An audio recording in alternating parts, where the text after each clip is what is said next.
The Thorne family heir is a psycho. Anyone who so much as looked at the person he protected would face ruthless, almost animalistic revenge. Unfortunately for me, the person he protected was my stepsister, Chloe, the same girl I despised more than anyone alive. The day after Chloe deliberately shattered my mother's urn, I snapped and broke her wrist. The next day, her protector came for me. Dragged into a warehouse by his men, I felt the cold concrete beneath me as they shattered my hands and feet, cutting the tendons in my wrists until I couldn't even beg properly. Through the haze of pain, I called out for my bodyguard, the one person I trusted most. The men just exchanged looks. One of them raised his phone and said quietly, "Mr. Thorne, it's done. She's finished." That was the moment I realized the truth. My savior and my destroyer were the same man. I stopped fighting. I stopped hoping. And as I let the darkness take me, Julian Thorne finally broke something far deeper than bone. I first met Julian Thorne in the rain. He was cornered by a group of men in a narrow alley, the storm pouring down around them. I sat in my car and watched. The way he fought was beautiful. Every strike was clean and efficient, every movement sharp and deliberate. His soaked shirt clung to his frame, and even as blood ran down his face, he looked like a tragic work of art. But beauty doesn't win against numbers. Eventually he fell. When one of them kicked him hard enough that I heard the crack of ribs, I finally stepped out and called 911. The men scattered. I walked up to him, rain dripping off my coat, and offered my hand. "I save your life," I said, "and you protect me for 3 years. Deal?" He looked up at me through the rain, eyes dark and empty, and said nothing. I took his silence as an agreement. Maybe it was selfishness, or maybe I just wanted something that was mine. No one had ever truly loved me, so I decided to choose someone, to make him my family. He was beautiful, wounded, and alone. A stray worth keeping. For 3 years, I tried to reach him. For 3 years, he stayed distant, untamed, unreadable. He never said he cared, but whenever I was in danger, he was always there first. That was enough. Until the night of the gala. Until he met Chloe. He fell for her the moment their eyes met. And that was when everything began to unravel. After that, every misfortune I suffered traced back to her, or to him. The day after Chloe accidentally fell during one of our arguments, I was shoved down a staircase and left with a concussion. When my best friend finally lost patience with Chloe's sweet, venomous act and spilled a drink on her, I was later pinned down and force-fed bottles of vodka until my stomach ruptured. Within months, I was living in quiet hell. The entire city whispered about the Thorne heir's obsession with Chloe. They said if you so much as touched her, you'd lose a limb. My friends drifted away, one by one. My best friend's last message was simple. "Stop fighting her, Alara. Thorne will kill you." But when Chloe smashed my mother's urn, grinning as the ashes scattered across the floor, I didn't hesitate. I hit her until her wrists snapped. The next day, I was abducted. Beaten. Tendons severed. "Mr. Thorne, it's done," I heard over a speakerphone. Then his voice, flat, detached, and familiar. "Warn her. If she ever touches Chloe again, I'll kill her." I didn't want to believe it, but I knew that voice. Julian Thorne, my bodyguard, my savior, my stray, was the psycho heir. I stared at the phone they'd thrown beside me. I remember the first time something like this happened, when Chloe got stuck in the home elevator. She'd called me for help. I ignored her. That night, men took me. They locked me in a dark room for 3 days. No food, no water. The hunger, the cold, the silence, it all blended into madness. Julian had a tracker on my phone. He could have found me at any moment. When I finally called, sobbing, his voice was flat. "Apologize to Chloe, and I'll come get you." I refused. I called the police. Somehow, they never found me. When they went to my father's house, he, my brother, and Julian all said I was unstable, that it was just another of my episodes. After that, I was blacklisted for filing a false report. I lasted 3 days before breaking. I called Chloe. I apologized. She smiled sweetly, as if she hadn't been the one to set it all up. "I'm glad you finally understand your place, sister." My father and brother praised me for finally behaving. When I was released, I couldn't handle tight spaces anymore. Doctors called it claustrophobia. I called it proof that my life no longer belonged to me. Now, lying in another dark, silent room, I felt nothing. Fear only exists when you still have something to lose. I didn't touch the phone. I just thought about my mother, How she'd died believing my father still loved her, even while his mistress sent her photos of them together in our home. I thought about how my father moved that woman and her daughter into our house before Mom's ashes had even settled. I thought about my brother, Marcus, how he once swore he'd protect me, but eventually started defending Chloe. When I asked him how he could side with them after what they did to Mom, he said coldly, "She had cancer, Alara. She was going to die anyway." In that moment, I realized I had no family left. And now, the man I had once saved, the one person I'd chosen to call mine, was the final knife in my back. I looked at my mangled hands, at the filthy phone on the floor, and I laughed. My whole life was a cycle of betrayal, and I was finally too tired to care. So I waited. I thought that was the end for me. But on the third day, the warehouse door burst open with a crash. Why? Why didn't you call me? Julian stumbled inside like a man who'd lost his mind. The dim light caught his face as his eyes landed on me. The blood-stained mat, the twisted leg, the useless hands. His expression froze. "Alara, no. No, don't you dare die on me. I forbid it." His voice cracked as he dropped to his knees beside me.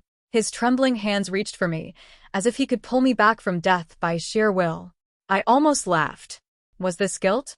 Or just another performance? "Stay with me, please," he begged, tears falling onto my face. I stared up at him, my lips splitting into a faint smile. Crocodile tears. Pathetic. They took me to the hospital. Somehow, I survived. When I opened my eyes, Julian was there, pale, unshaven, eyes bloodshot. He looked like he hadn't slept in days. "Why didn't you call me?" His voice was raw. "Why didn't you ask for help?" He couldn't understand. He didn't grasp why the person who once trusted him more than anyone would rather die than reach out. "Why, Alara? Why didn't you call?" His voice cracked on the last word. He was unraveling, desperate for an answer that would make sense. I looked at the phone in his hand, the same one they'd left me with. He followed my gaze, confusion flickering across his face. Slowly, he held it out. The moment his skin touched the screen, his expression changed. The dried, foul residue on it softened under his sweat. He froze. The color drained from his face. He knew exactly what it was. "They broke my hands," I whispered. My throat was raw, every word scraping. "They wanted me to use my tongue." Julian staggered backward like I'd struck him. He shook his head, eyes wide, horror spreading through every line of his face. I smiled faintly. "Julian Thorne, you did this. You gave the order. How long would he keep pretending?" I closed my eyes. The doctor came in later, chart in hand. "The bones will heal," he said carefully. "But the tendon damage, that's serious. If you'd arrived sooner, we could have restored most of your mobility." Now, he didn't finish. He didn't need to. A female doctor beside him looked down with pity. "There's a VIP patient upstairs, Miss Chloe. She has a minor wrist fracture. The Thorne family flew in a surgical team from Johns Hopkins. Our chief asked if they'd consider operating on you too." She hesitated, shame flickering across her face. "They said they would only agree if you went to Miss Chloe's room and begged her for forgiveness. On your knees." She swallowed. "The request came from your brother." I smiled faintly. "It's fine. I can just die instead." The doctor's face went pale. She understood the quiet finality in my tone. Julian exploded. "Alara, stop being ridiculous. You hurt her first. It's just an apology. Is your pride really worth your life?" I turned my head and met his eyes. My voice was steady. "Apologize to the woman who helped kill my mother?" I breathed. "I'd rather die." The veins in his neck stood out. I had never seen him this furious, so desperate to make me kneel to her. But I wouldn't. Not now. Not ever. In the end, the visiting surgeons went ahead with the operation anyway. Predictably, it was too late to restore me fully. Bones were set, tendons reconstructed, but the repairs were partial. I would get through the motions of life, but never run, dance, or lift more than a book. The anesthesia faded, and the pain hit like a living thing. Chloe arrived, trailing a cluster of attentive doctors, as if they were her retinue. She hovered at the foot of my bed, soft and clinical at once. "Sister," she murmured, "I know you hate me, but why keep doing this to yourself? You know what the Thorne heir will do for me. Why make him angry?" She looked that familiar tragic way, the one that always wrapped her in sympathy, and every head in the room seemed to bow with her. She had our father, our brother, and now the most powerful man in the city wrapped around her finger. I'm letting them fix you, she went on one condition. At my birthday next month, you will apologize, publicly, and mean it. Don't make me regret saving you. I stared at her. Who agreed to that? Julian stepped from behind the curtain like a shadow given form. I did, he said flatly. He watched me the way someone looks at a child who has misbehaved, expression blank. I laughed, a rough sound. Get out. I didn't want him. Not after everything. I didn't want his pity, his presence, his hands anywhere near me. Chloe finally let the tears fall, sincere and expertly arranged. I'm doing this for your own good, she sniffed. If you don't apologize, do you want that man to come after you again? Her voice trembled with manufactured concern. Julian's face softened. He laid a hand on her back and promised, she'll be there on your birthday. Chloe's smile was small and smug as she composed herself and left, escorted by her doctors. I watched them go, then turned back to Julian. If I refused to show, I asked quietly, will you force me? He didn't answer right away. Chloe is the reason those surgeons agreed to operate, he said at last. He said it like an accusation, as if I should be grateful. Like I told you before, I said, I was willing to die. I never asked for your help, nor yours. The memory of the filthy, stained phone flashed in his eyes. He flinched, and without another word, he left. Word spread fast, of course. The story that I had bullied Chloe while convalescing reached Marcus, the brother who had not once visited me while I'd been fighting for my life. He stormed into the room like a man set to finish a job. Are you here to finish the job? I asked, eyes on him. Marcus sneered. Even now you won't admit you're wrong? Disgust painted his face. He had no softness left for me. You're the one who told the doctors I had to kneel? I shot back. He did not deny it. Apologize to the woman who killed Mom? I spat. To the one who smashed her ashes? My voice was a raw thing. He didn't answer with words, he answered with a blow. The slap cracked across my cheek, and stars flashed behind my eyes. Through the ringing, I saw Julian at the door. For a beat, he raised his hand, as if to stop Marcus, then slowly lowered it. He stepped back and watched.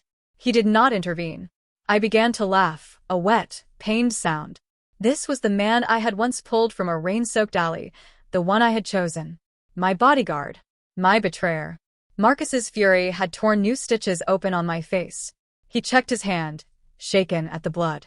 Don't fake it, he spat. He was trembling under his anger. I don't care if you die here. If you ever hurt Chloe again, I won't wait for Thorne. I'll kill you myself. I choked out a laugh that tasted of iron. Don't worry, Marcus, I managed. If I die, I'll drag those monsters who killed Mom with me. My laughter turned into a sob as my wound split. The monitor screamed. Marcus and Julian both panicked, shouting for help. Ilara, stop. Stop moving. Doctor. Doctor. When I finally came to after 2 days, the first thing I saw was Liam sitting at my bedside, peeling an apple like he owned the place. You look like hell, he said casually. Liam. I rasped, my voice hoarse. Here to make fun of me? For about 3 minutes, yeah, he replied. I scowled, but this time he didn't smirk back. Instead, he tossed the half-peeled apple into the trash and stood. I'm letting your bodyguard go. I blinked. What? Julian Thorne. He's fired. Since when do you pay him? I muttered. Go ahead, fire him. He's not exactly great at his job anyway. Liam ignored my sarcasm. You're joking, right? He's not just a bodyguard. He's the Thorne heir, and a dangerous one at that. You need someone competent. Before I could protest, he snapped his fingers. 3 men in perfectly tailored suits entered the room. All of them were tall, broad-shouldered, and unnervingly professional. Pick one, Liam said. And I'll throw in a full-time nurse too. I sighed, and pointed to the tallest of the 3. Him. I stayed in the hospital for another 10 days. When I finally returned home, I made a few changes. New locks, a nurse, and a bodyguard stationed on my floor. Julian's belongings were sent to the guest room near the garage. He looked completely disoriented when he found out.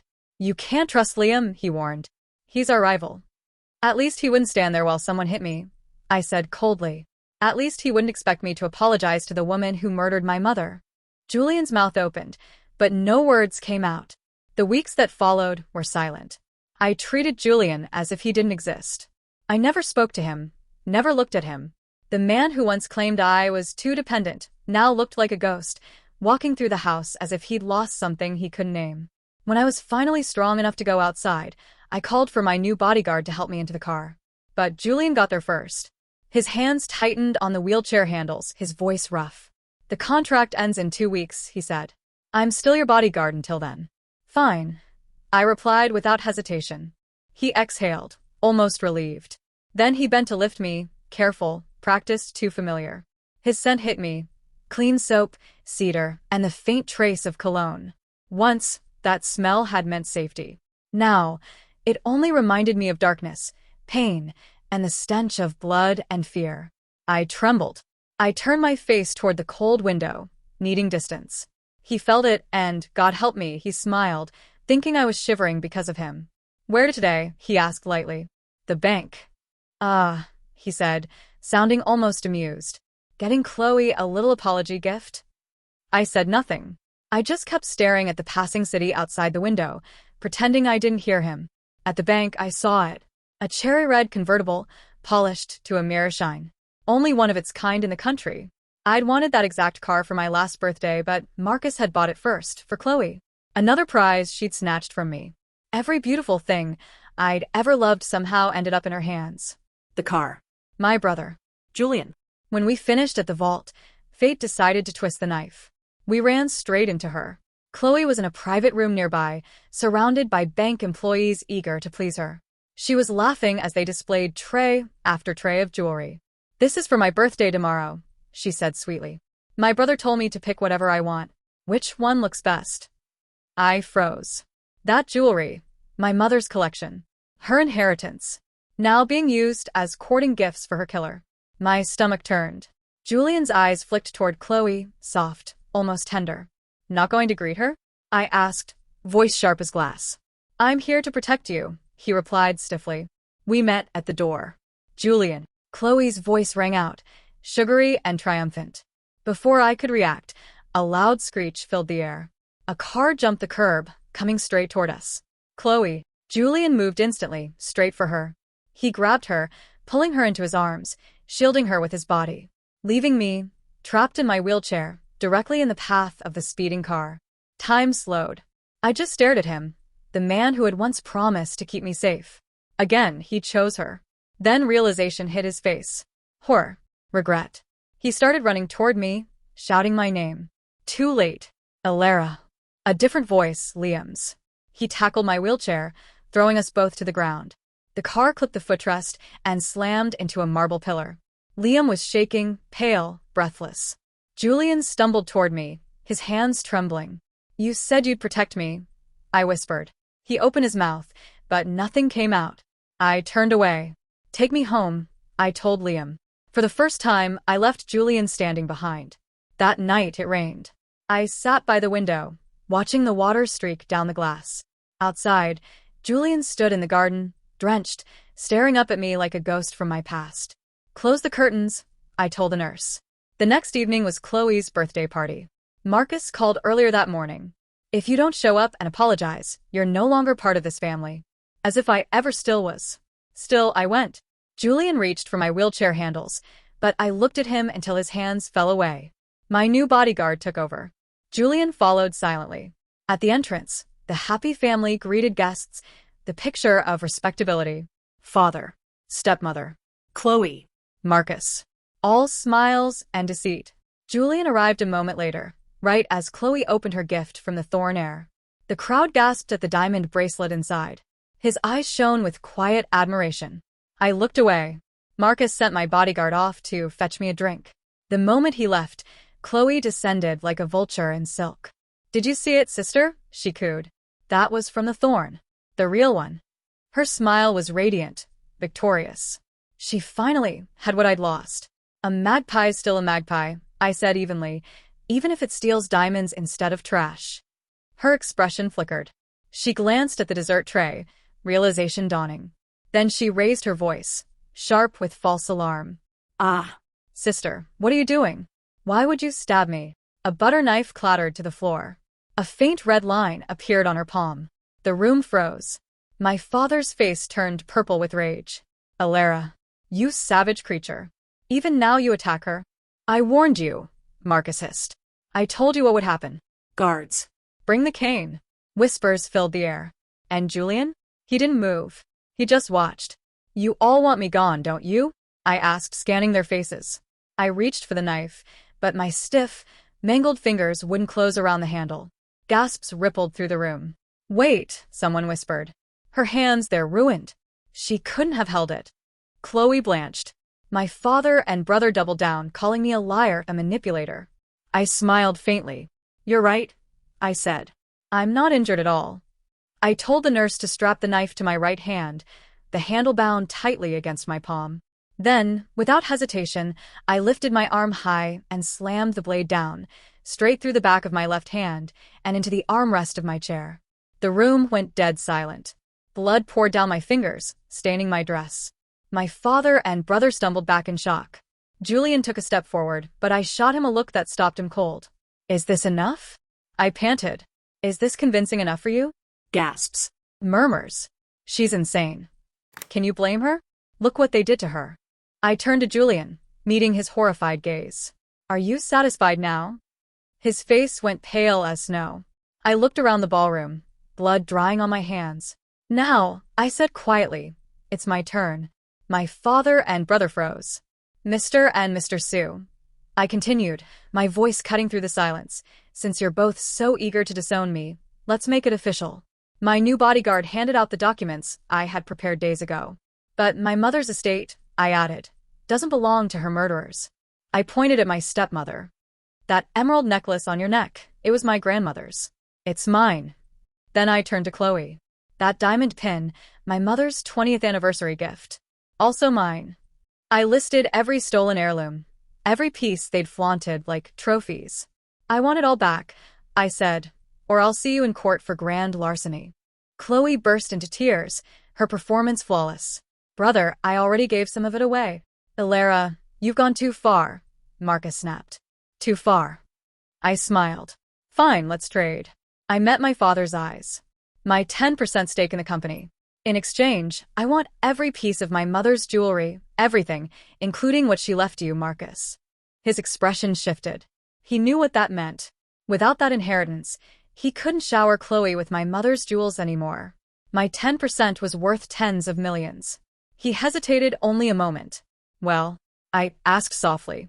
Her jewelry, or I sell my shares to the Astor Group. I'm sure they'd love a controlling interest. Done, my father shouted. I signed the papers. Then looked at Marcus. Your turn. He sneered. I won't. You have no right. I lifted my bandaged hands. You let this happen. You want to call yourself my brother? Then you can stand there and watch me burn your precious Chloe to the ground. Sign it. He signed. Good, I said. Now, one last thing. A birthday gift for the guest of honor. My bodyguard pressed a button. A projector screen descended behind me. A video began to play. My stepmother, years younger, in a hotel room. He's not coming home tonight, darling. He's with me. Then another clip. Then another. Photos. Messages. Each one sent to my mother during her chemotherapy sessions. The room went still. These, I said, my voice calm and icy, were sent to my mother every day for 6 months, just to make sure she died faster. The crowd erupted. The next day, I was back in the hospital. Julian showed up at dusk, his expression unreadable. The scandal had already disappeared from the internet. He'd worked hard to bury it. Did you really have to do that? He asked, voice flat. I closed my eyes. He left without another word. The next morning, Marcus came in carrying a small chest, my mother's things. How did you even get those videos? He asked quietly. Mom's last gift, I said. He stared at me, eyes wide. She never told me. I laughed bitterly. Why would she? She knew what you'd become. She knew you'd choose them. And you did. He left looking hollow. The SKP Design Awards. My final dream. My mother's dream. I sat in the audience, clutching a silver locket with her photo inside. And the winner of the SKP Grand Prize is Ms. Chloe Sue. The applause roared in my ears. My heart went still. I looked up and saw them, my father, my stepmother, Marcus. And him, Julian. Front row. Smiling faintly, his gaze fixed on Chloe like she hung the stars. It hit me like a physical blow. He'd done this. He'd taken the last piece of me that still had meaning. He turned and met my eyes. There was no apology, just a quiet, deliberate message.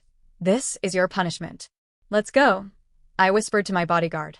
On stage, Chloe was posing beside her so-called masterpiece, a tacky, poorly made design. Even the judges looked uncomfortable. This is ridiculous, someone muttered. It's rigged. Then men in black suits entered the hall. From the Thorne family, congratulations to Ms. Chloe Sue. From the Astor family, congratulations. From the Vanderbilt family, every major name in the city. He was crowning her, declaring her untouchable. He wasn't just rewarding her. He was claiming her and making sure everyone knew she was under his protection. The announcer's voice echoed through the hall. Miss Sue, Mr. Thorne has stated he'll remove any obstacle from your path. And tomorrow? The host's voice wavered. He will come for you. Julian was still looking at me. He didn't need to say the rest. I was the obstacle. With one gesture, Julian had cloaked my mother's killers in the city's fiercest protection. It was finished, irrevocable. I had lost. He found me in the garden as the sun sank, the last day of our 3-year agreement between us. You knew she was untouchable, he said quietly. Why humiliate yourself like that? Humiliate myself, I thought. I tried to laugh, but a cough ripped out of me, dark blood splattering my lap. Alara. He lunged forward, flustered, trying to wipe my face clean. My mother, I whispered, voice thin. She should have won that award. She gave everything for this, for us. She was pregnant with me. She gave it all up. My eyes tracked over my ruined hands. That was her dream, her last chance. And you handed it to her. His hand froze on my cheek. You knew? He asked, like the question could reshape the past. I knew when you locked me in the dark. I knew when you let him strike me. I knew when you sacrificed me for her. He breathed in, raw and small. I didn't want this. They stepped out from the shrubbery, his guards like silhouettes against the lawn. Now you will go somewhere quiet, he said, voice gone hard. Stay away from her. They carried me, wheelchair and all, into a waiting van. The doors thudded shut. From the window, I watched him on the grass, tears finally slipping free for the man I had once loved, for the life torn from me, for my mother. The van had barely pulled away before Chloe called, bright as a bell. Julian, can you take me shopping? He smiled, a light he hadn't known in years, because the threat was gone, and no one would harm her now. At the mall she fluttered from display case to display case, giddy with something that looked like joy. What should I wear tomorrow? He's coming for me. You look perfect in anything, Julian told her, and he meant it. For the first time since youth and betrayal, someone told him he mattered. At the jewelry counter, the manager, acting on Julian's word, offered her the world. She feigned modesty, then glanced down at the red bracelet always on her wrist. This old thing, she murmured. It's too plain to meet him. He won't mind, Julian said. He'll love whatever you choose. When he drove her home that night, she squeezed his hand and whispered, You'll always be my most important person, Julian. Those words lodged somewhere deep. He had been abandoned by a mother, betrayed by a father, and even the woman who once saved him had slipped away. No one had ever called him most important. Later, Chloe's mother brushed past them, sharp and cruel. Why dally with the servant? The real Thorne arrives tomorrow. Chloe laughed, merciless. He's only a dog, Alara's dog. I love breaking her. Did you see how easily her mother died? A few pictures and she was gone. Marcus, who had come by to support his sister, backed away quietly, stomach folding in on itself. The next morning, Julian opened his private safe and took out a small, worn wooden box. Inside lay a simple blue gemstone bracelet. 10 years ago in an alley, amid the chaos of men sent to cripple him, a thin girl had stepped between him and violence. They had swapped bracelets then, a red moon for a blue sun, promising if you put them together they would form a whole heart. He had been hit hard, his vision blurred, and he never saw her face clearly. For 10 years he searched for that girl. 3 years ago, he found someone with a familiar bracelet, Alara. She was different from the memory, darker in ways he didn't understand. Then, at a gala, he saw Chloe. Red moon on her wrist. The pieces finally clicked. He believed he had found the girl from the alley. He told his assistant, Send this to Miss Chloe, with a new collection. An hour later the assistant returned, confusion in his voice. She refused it, sir. Said, no offense, but it looks cheap. She preferred the new diamonds. Julian couldn't quite reconcile it, how she did not recognize the bracelet she wore as the red moon, the one he remembered from a decade ago. The assistant added, almost matter of fact, she did say she liked her current red bracelet more. Julian let himself relax a fraction. Loyalty like that, to a token she kept, felt like confirmation. Then the other call came, urgent and clipped. Sir, the woman from the island, she's not eating. We've had to put her on 4. Don't let her die, Julian barked. Under any circumstances, don't let her die. His assistant returned, holding 3 ornate boxes. The first is the heart of the ocean. The second is the SKP grand prize winner. Julian waved them aside. No. The third one. The assistant hesitated. Sir, the third box, it's the original winner, the design you disqualified. It's Miss Alera's. Julian opened it. Inside lay a bangle, a dragon intertwined with a phoenix, a sun entwined with the moon. 2 separate bracelets, a blue sun and a red moon, could snap into it, forming a concentric heart. A design no one else could have known. He could barely breathe. Sir? Are you all right? He was wrong. He had assumed the red bracelet on Chloe meant she was the one. But this design, its essence was Alera's. He needed to be certain. The motorcade was impressive, gleaming cars moving in formation. Chloe's excitement bubbled over. Where are we going? She asked. To the place we first met, Julian said, calm and steady. The convoy veered off the main road, into the slums. Chloe paled. This isn't the way. It's the alley, he said. What? Julian, stop. You're scaring me, she shrieked. She grabbed the wheel. He slammed the brakes and pushed her back. I am the future Mrs. Thorne. You're just her dog. Chloe yelled, fury in her eyes. He ignored her outburst, staring straight ahead. Get out.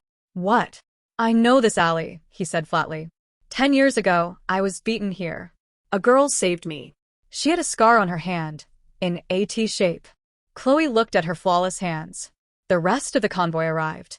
Grab him, she screamed at the guards. He's insane. The guards hesitated. She is the one, the assistant whispered. Julian ordered, remove the red bracelet. They held her down as he tried to fit the blue bracelet to hers. They didn't match. The clasps were different. A voice spoke quietly. The bracelet you want was destroyed 3 years ago. Marcus stepped out of the shadows. Chloe stole it from Alera. When she couldn't remove it, she broke it. I saw it. I helped her. Alera hit her over it, Marcus admitted, voice breaking. And I hit Alera. I dislocated her shoulder. Julian simply snapped. I spent 3 days on the island alone. Then he arrived, holding the blue bracelet. I understood finally. I closed my eyes. He brought me home, not to my father's mansion, but to my own house. The specialists were waiting. He promised my hands could be repaired. I said nothing. He fed me. I refused to eat. He began dismantling my world piece by piece. Day 1.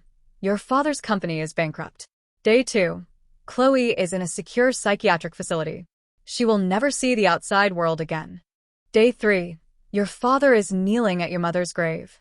He will remain there until you forgive him. He tried to buy my forgiveness. I refused. I starved. The IVs, the needles, the pain, he watched me waste away. Alera, he finally begged, voice cracking. What do you want? I'll do anything. I looked at him and whispered, let me go. No. Never. You'll leave me, he said. A month later, Liam broke in. He's lost his mind, Alera. Come with me. Yes. Marcus was waiting in the car. We drove onto the highway, only to be cut off by a motorcade. Julian. He dragged me back. Liam and Marcus were tied to chairs, ropes cutting into their skin. Why did you run from me? Julian asked softly, peeling an apple with unnerving calm. I said nothing. He carved the peel into the shape of a rabbit, smiling faintly. Tell me, Alera. Should I cut off Marcus's hand? Or maybe Liam's foot? I stared at him in silence. Oh, right, he said lightly. You despise Marcus. Then I'll ruin Liam instead. I'll destroy his family's company, throw him into the streets, let him die there. I reached out and took the apple from his hand. He exhaled shakily, as if that simple gesture had restored his sanity. Good, he murmured. I bit into the apple slowly. Julian, I said at last, I told you before. I can still die. Before he could move, I turned to the open window. Ilara. I smiled at him and stepped back into the air. I didn't die. Liam, the fool, had broken free.